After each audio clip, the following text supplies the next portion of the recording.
Welcome to Exhausted Sparrows Unite, the podcast where we learn to live authentically, love ourselves, drown out the noise of negative people around us. It's me, Krista Jones, your host, and I am here today with my good friend, Jen Green, a licensed clinical social worker, and my assistant, Chantel Schaefer. And today we're going to talk about social media because it is everywhere. While it offers us connection and creativity, it can also bring us challenges to our mental health, our self-worth, and our personal development. We're going to dive into the impact that social media has on our youth today. We're going to explore ways that we can guide them and help them navigate these spaces in a healthy and empowering way. Good morning or afternoon, ladies, depending on where you are in the world listening. Hello. Good morning.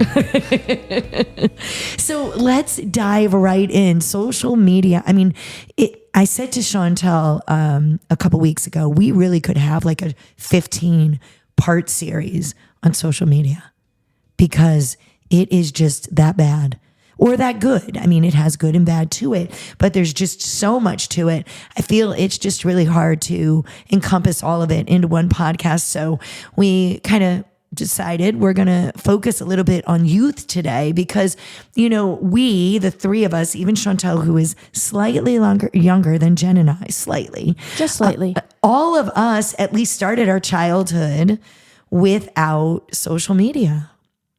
Yeah, I mean, I'm slightly older than Chantel for sure.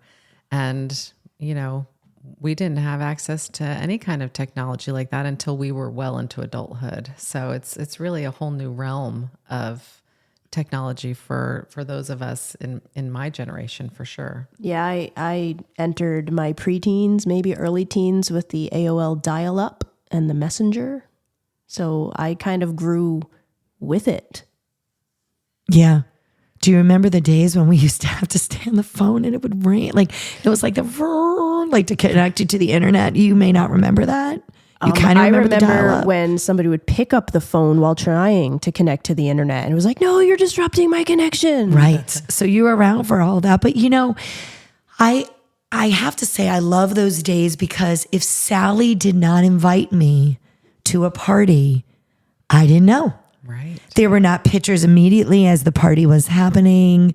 You know, I might have heard about it in school a couple days later, but by then, you know, you still didn't really know who was there. And now it's this immediacy thing and we know everything and we don't even, you know, it's filtered. It's not even necessarily true. It's, you know, I say to my kids all the time, it's the cliff notes of somebody's life. A lot of people aren't living out, you know, their best life and their worst life on social media. You know, so it's just, it is just a lot of information that I feel, and Jen, I'd love for you to speak to this, that really the brains of our youth just cannot handle. Well, yeah, I mean, I think that I know as a parent, without having experience with technology and social media, that I think we didn't know, right? There was a lot of things we didn't know about the impact and how that was going to, you know, affect our kids. And, you know, I remember when I first got a TV in the car, and that was like such a big deal because it made my life easier, right? And so we do tend to sort of look for those things that are going to make our lives easier, and technology certainly does that in a lot of ways. And I think especially, you know, when you're running a busy life and you want your child to be okay and occupied, right? It's sort of an easy go-to that a lot of people sort of kind of fall to. But I think, you know, when I look at adolescence and the impact of, talk about comparison, right? It sort of really brings that constant comparison into their lives. And you're right, it's completely filtered. People are showing the best of themselves, especially young people. You know, I've heard you say this before, Krista, right? That one photo that's perfectly, you know, filtered and photoshopped and whatever they're doing to make it look as they would view it as perfect. They took 100 of those to get that one. And so it sort of holds kids to this impossible standard, you know, and when we were growing up, maybe that was in the magazines Sure. and commercials and things like that. So now you've just really amplified that through, all these different social media platforms. Absolutely, because when we were growing up, the magazine was at the grocery store stand. So like you might have bought it, you might not have. You were exposed to it, but here, it's right in your face every single day, every single minute of every single day. Right at your fingertips. And even at work, everywhere we go, people cannot seem to stay off that phone. I was talking to Chantel. She's reading a great book. Yes, it is called The Anxious Generation, How the Great Rewiring of Childhood is Causing an Epidemic of Mental Illness by Jonathan Haidt. Wow. And you said that there's a lot of great points in that book.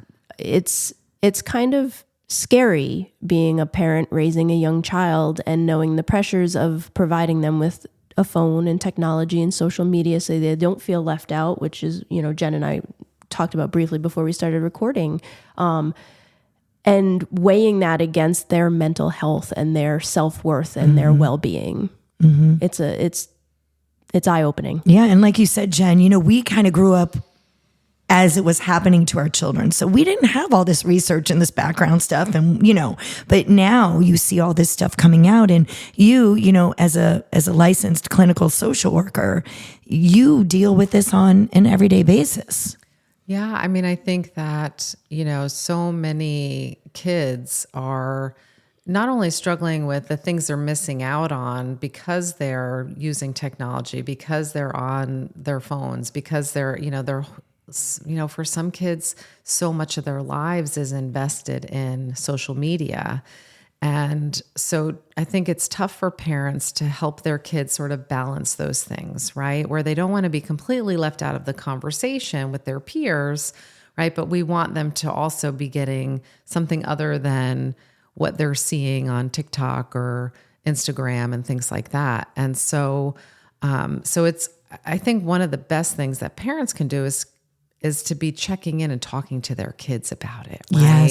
Yes. Like making sure that, at the very least as their caregivers, that we're staying connected, right? That we're making sure that there's still a positive human connection at home, to be talking to them about what are you seeing and sort of making sense of what they're seeing online, right? Because otherwise kids will start to make all kinds of assumptions about how the world is based on what they're seeing online. And it's really important, I think, for the adults in their lives to be helping them process that and understand it in a way, and also just to be understanding the impact it's having, on your child. So. Because I feel that social media sometimes it replaces these face-to-face conversations, which is why a lot of our children struggle to actually have these conversations face-to-face.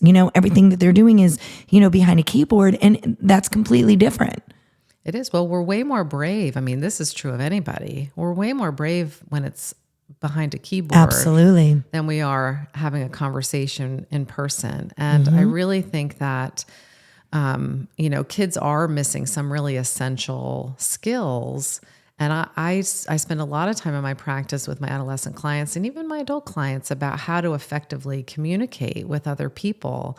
And so, I think it's definitely an issue for our time. And I think that, the swing of parenting, right? Like we see sort of these trends in parenting, and it's just really important that we're not so distracted by social media and our phones, right? That we're making sure that we're being aware of what are we modeling also for our kids in terms of how much time are we spending. I just learned this term, doom scrolling. Like, what a terrible thing.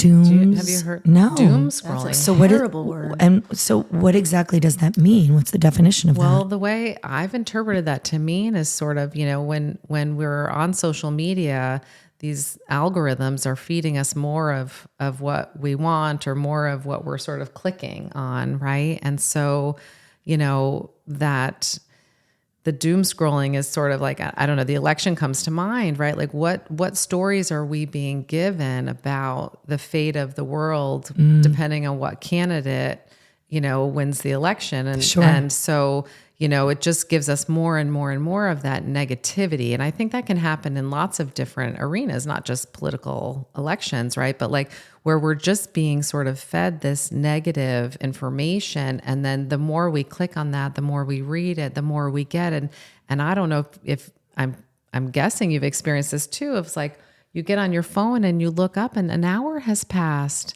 And it's like, where did that time go? How is it that I got, swept up into something? And is it really adding to my life or is it taking away? Sure. And there's a lot of good points to that. And this whole dooms scrolling that you're talking about is also dangerous because these articles aren't necessarily reputable articles. I mean, anybody and everybody is just saying anything nowadays without fact checking. So then you see this not in just in the political arena, like you said, but and I say to my kids, well, where in the world did you ever get that idea? And they're like, well, no, this is what but that doesn't mean that article is a reputable article. So, the fact that we're not really able to monitor the kind of information that's going in either is also dangerous, and then, you were saying, yes, I'm admitting that, as an adult, my screen time is awful because when I'm not physically at this computer, I am still always checking this phone because Sparrow's nest is on this phone. And for those of you that are tuning in and you're like, exhausted sparrows at night, that, birds and they're tired. The name of this actually is because I'm the founder of a charity called Sparrow's Nest, and we feed people that have a cancer diagnosis. So I'm just kind of giving you the background. But, we give them meals every week, and we're in 5 counties here in New York in the Hudson Valley. And that is where, I do all of my advertising, right? Like if you need to know about an event, sometimes a recipient will private message me on there. So I am on this thing constantly as an adult. And, I said that to my kids. I'm like, how can I set boundaries for them? When I was talking to my husband, I said, how can I set boundaries for them when they don't see boundaries for me?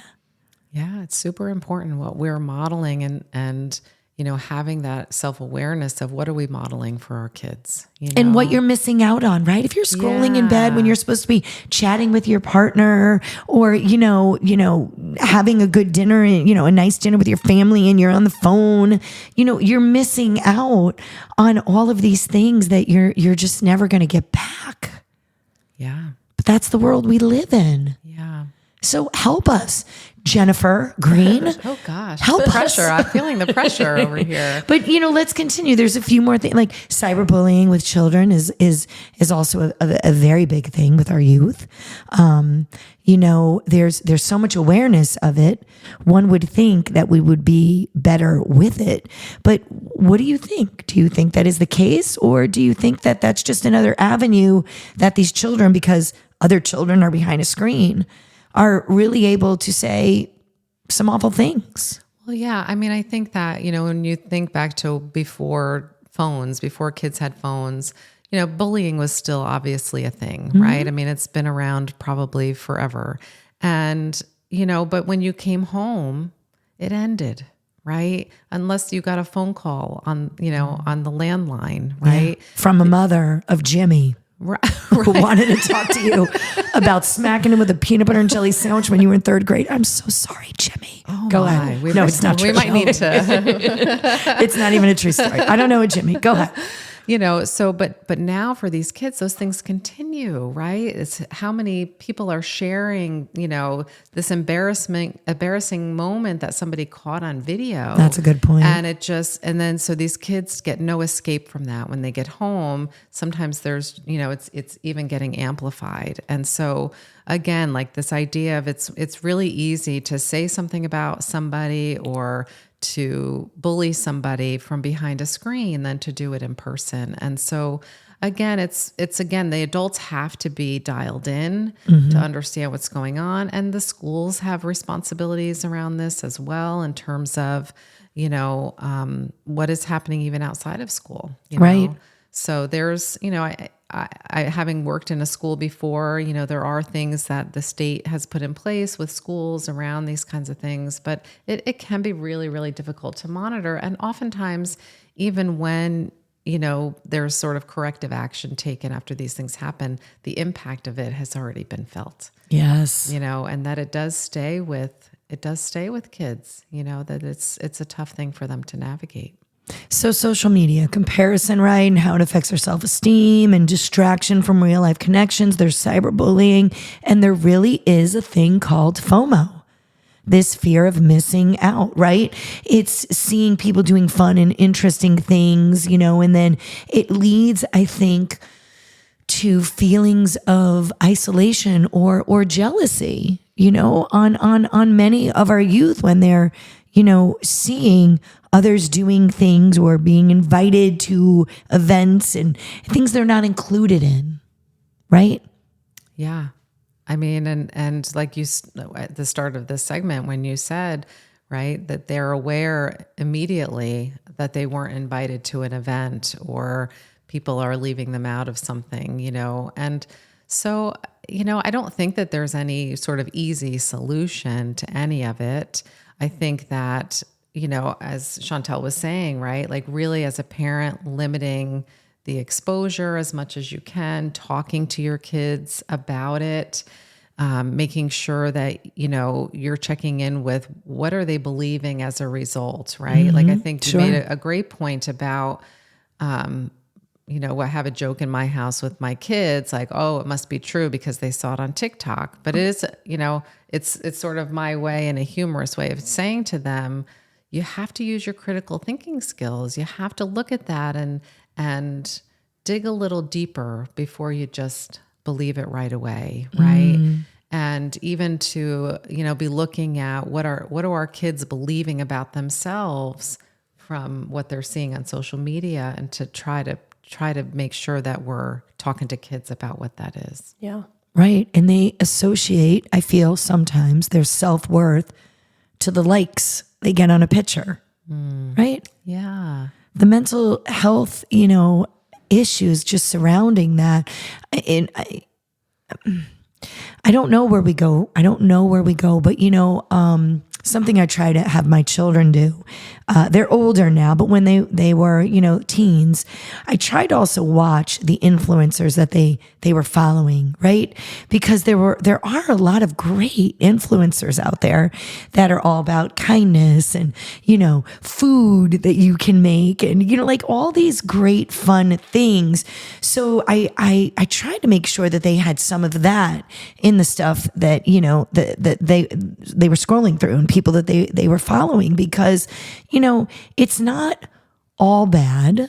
It's not all bad. And, I purposely in my Instagram feed get lots of laughing babies and puppies and kittens, because sometimes it does help, right? How can you listen to and see a laughing baby without laughing or smiling, right? So there are these positive, pieces to it if you can manage it well. And so, one of the interesting things that I have found with adolescent clients and young adult clients is that they have grown up with this.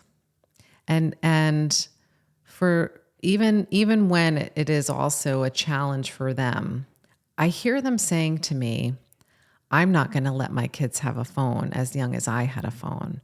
I know the dangers. I understand the impact of this technology on me and my peers and my friends.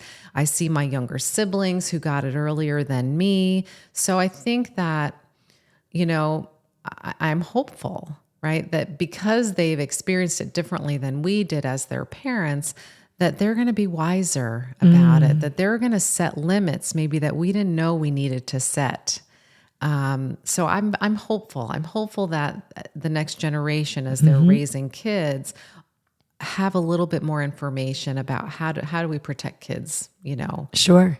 Because it's, it becomes this addiction. It really is an addiction. Sure does, yeah. And like any addiction, how do you wean people off of that slowly? I mean, Chantel, you have young children. The girls they are 8 and 10. And it's funny you're talking about adolescents acknowledging this problem. And we were at a birthday party, and it was for one of my 8-year-old's friends. And we watched one of the kids from the birthday party. We were at Fun Max. So I don't know if you know what Fun Max is. It is trampolines and chaos. Fun though. Fun. Like I was jealous I wasn't participating. I mean, you should have. And one of the kids from the birthday party pulled a cell phone out of her fanny pack in the middle of this trampoline and started taking selfies. And my child looked at me and goes, "Why isn't she having fun? Why isn't she playing?" And I said, "Because she's more interested in her phone than in what you're doing." And that's why I've drawn that line in the sand for my kids, that you will not have a phone until you are more mature and ready for that responsibility, because it is a responsibility. And you know what? It might be a flip phone, might not be a smartphone. You might be able to call me, but not get on TikTok. Because when an 8-year-old is more interested in taking a selfie than jumping on a trampoline, it's a problem. Yeah. It is a problem. Yeah, it was sad. I think I let my children have it in 6th grade, and we said, well, they're going into middle school and they're going to stay after. And I really do laugh at that because, I mean, we used to have to walk to a payphone and then call our parents on the landline, and I think we will get into adults and the way that affects adults eventually. But I always say this story. My dad, when he got home from work, if he didn't want to answer his boss, he just didn't pick up the landline, right? Because, I wasn't home. Now we have these cell phones that if you're not picking up, somebody's texting us. If you're not answering that, they're sending you a private message on, Instagram or whatever. They're trying to find you. So it's also like really hard to disconnect when this device keeps us all so closely monitored. I mean, my children used to follow on, Snapchat or something. You could follow all your friends. They'd be like, "Oh, so-and-so's at the mall." I'm like, stop, what are you doing? Yeah. Yeah. Well, and I think it has, this sense of immediate gratification, this immediate, there's this immediacy in terms of, I think, kids' expectations, right? Which then, bleeds into other areas of their life. But, I remember in my first job after I got my master's in social work, I was sitting with this 8th grade young girl, and she started talking in this language I had never heard before. I was like, "What do you mean? What do you mean he left you unread? What does that mean?" Right? And why is that causing you such distress? Right? Right. And I was like, well, that sounds like passive aggressiveness to me, right? Like, so helping give language for them of sort of what they're experiencing, but us also needing to learn their language, you know? And so I was recently with a client who's a young adult, and she had sent a message to, a coach or something. And she said, "Well, geez, he hasn't even responded to me yet." And I said, "Well, when did you message him?" "Well, like 2 hours ago." And I was like, wow. Yeah. Wow. And I because the distress and she was sort of appalled that 2 hours had gone by without a response. And I was thinking, by her reaction, it had been several days, but the expectation of this immediacy, and then think about it on the flip side, that kids then feel this pressure to immediately respond, that they can't leave somebody unread for too long because then they're going to think that they don't like them anymore, right? There's all of this sort of unspoken rules, that I think as parents, it's important for us to understand and teach them about, like a kid whose phone gets taken away or their phone dies. And there's this sort of anxiety because they're not plugged in, they're not able to respond quickly enough. And what will other people think? It's really, really problematic. It is. When you said that unread comment, I was like, oh my gosh, she's so right. Like my children are in this panic, right? That I'm like, couldn't the person be busy? I don't really know how that works, but like maybe they're just, like you got to go back and forth for what, 78 times? Like you have to keep opening these. Why? So it's unhealthy. I don't let my children, at least I didn't. They're older now, I don't have a choice, but they couldn't have their phone in their room at night. So I would just take the phone and I would put it downstairs. And that was a lot of anxiety because they would wake up the next day to stuff. And they did have friends that were mad. Because I had to say, we have boundaries, and as they got older, they were allowed to. And then I was realizing, as they were older, they had it in the room. But, Fiona Jones, she'd work on 4 hours sleep.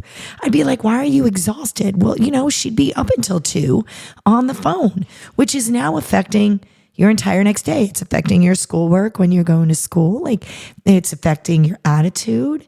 It's affecting you mentally, physically. Like, it's a lot, but there is hope, and we can, of course, set some boundaries. Yes, so important to set boundaries for our kids, even when they don't like it. Right? Yeah, and they're not gonna like it. Let's be honest, like it, and that's okay. And that's okay. And it doesn't, have to be extreme boundaries, but starting very small and building your way up is great. I think having them model, people that influencers, have them follow people, and seeing some positivity on Facebook and Instagram and TikTok and all these others are great. I think you can also have parent controls on some of these apps. Yeah, so my kids have iPads, and I have it set where they cannot install anything without my permission.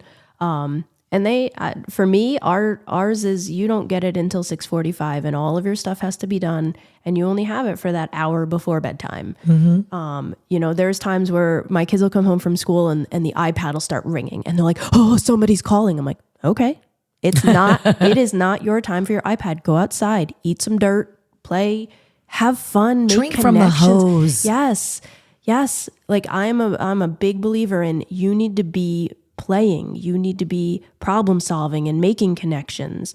My past career, I was a speech therapist, and I worked with preschoolers, and I cannot tell you what technology has done to the development of language in children. The number of children that are speech and language delayed that never should be, because they're given technology as a babysitter from 2-3 years old, and they're not learning how to read facial expressions, how to communicate, because they're just watching something talk at them all day long. Sure. Yeah. Sure. I don't know where I went on that tangent. No, you went on that tangent because we as parents, we have to be diligent. We have to respect and honor that this is the way of the world. It really is.